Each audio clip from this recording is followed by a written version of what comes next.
Hi everyone. It's our last day of garden care. It's early December in Fontana in the Boulevards. So I thought I'd take you on a little walk through here. You see the Sporobolus, heterolepis, the Schizachrium, and look at the beautiful ghost gray of Perovskia with the little blue stem, the Schizachrium, and the Sporobolus. It's just a beautiful look right now in early December. Very engaging. And what we're doing now is we're planting Allium Mt Everest along 3 beds in the Boulevards as you go along the turn. There's a beautiful turn here.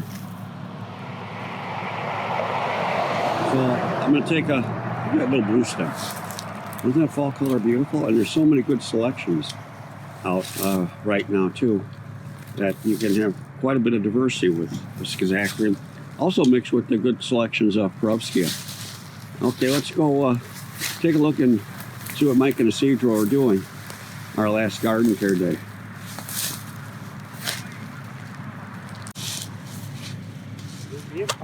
I'm here with Mike and Isidro. They're planting the Allium Mt Everest. So Mike, hello Mike. There's some cars going by. How are you locating the Mount Everest in this garden? What are you doing? So we're putting it in relation to the plants around it. So since Mount Everest gets taller like this, we're kind of weaving it through plants that are a bit taller so that you get that architectural element of its height, but keeping it away from the edge so it doesn't look out of scale to the garden. Sounds good.